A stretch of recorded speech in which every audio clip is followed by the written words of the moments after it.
गणेश पुराण अध्याय 3 वनवासाची तयारी. सूत पुढे सांगू लागले. सोमकांत राजाचे निश्चयाचे बोलणे ऐकून हेमकंठाने त्याची आज्ञा पाळण्याचे ठरवले. नंतर सोमकांताने हेमकंठाला राज्यनीतीने कसे चालवावे हे सांगितले. तो म्हणाला, रोज पहाटे उठून शुद्ध ठिकाणी जाऊन पहिल्यांदा आपल्या श्रीगुरूचे स्मरण करावे. ईश्वराची स्तुती करून आपल्या अपराधांची क्षमा मागण्यासाठी भूमीची प्रार्थना करावी.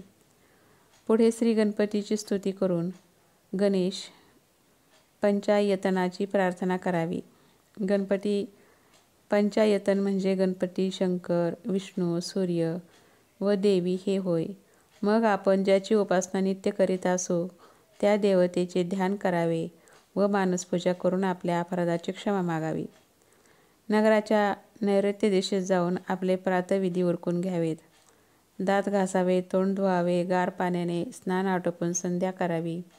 नंतर वेदपठण, होम, तर्पण, बलिप्रदान व अतिथी सत्कार हे पंचमहायज्ञ करावेत. मग ब्राह्मणासह व अतिथीसह भोजन करावे. दुपारी पुराण, इतिहास, शास्त्र यांचे श्रवण करावे. नेहमी दुसऱ्याच्या उपयोगी पडावे. परोपकार करावा. दुसऱ्याची निंदा करू नये किंवा त्याला त्रास देऊ नये. आपण स्वतःची स्तुती करू नये. गुरुद्रोह, वेदांची निंदा, अभक्ष्यभक्षण, परस्त्री सेवन ही निंद्य कर्मे केव्हाही करू नयेत. असत्य बोलू नये. सत्याने चालावे. सुष्टांचे पालन करावे व दुष्टांना दंड करावा. दीनदुबळे, आंधळे अशा अपंगाचे रक्षण करावे. शास्त्रात सांगितल्याप्रमाणे अपराध्यांना यथायोग्य शासन करावे. जे आपल्याला समजत नाही ते सुज्ञांना विचारावे. कोणावरही पूर्ण विश्वास टाकू नये. त्यातल्या त्यात अयोग्य लोकांवर तर थोडाही विश्वास ठेवू नये. विशेषतः आपल्या शत्रूवर तर कधीच विश्वास ठेवू नये. दक्षतेने राज्यकारभार करावा. आपल्या शक्तीप्रमाणेच दान करावे. हेर हे राजाचे डोळे असून दूत हेच राजाचे मुख आहे हे समजून वागावे. अपराध्यांना योग्य दंड करण्यास कधीही कचरता कामा नये. सर्व लोक नीतीने वागतात हे शिक्षेच्या भीतीमुळेच. हे नीट लक्षात ठेवावे. कोणी निंदा केली किंवा कोणी स्तुती केली तर त्यात दुःख किंवा सुख मानू नये.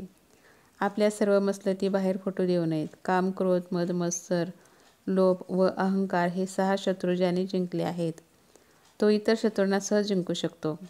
लोकांच्या उपजीविकेच्या साधनांचा कधीही नाश करू नये. देवालये, उद्याने किंवा चैत्य यांना दिलेल्या नेमणुका कधीही परत घेऊ नयेत. स्त्रियांना कधीही गुप्त गोष्टी सांगू नयेत. आपले लहान मोठे सेवक आपल्यावर नेहमी अनुरक्त असतील असे आपण वर्तन ठेवावे.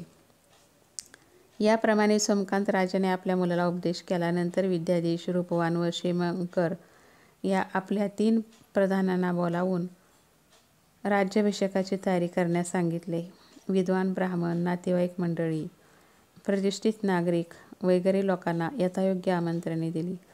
प्रथम श्रीगणपती पूजन करून नंतर सोमकांताने हेमकंठाला शास्त्राप्रमाणे राज्याभिषेक केला. राज्याभिषेक झाल्यावर प्रधानांना मुलाची काळजी वाहण्यास विनवून त्यांना यथायोग्य राज्यकारभार करण्यास सांगितले. अशा प्रकारे गणेश पुराणाचा 3रा अध्याय संपला.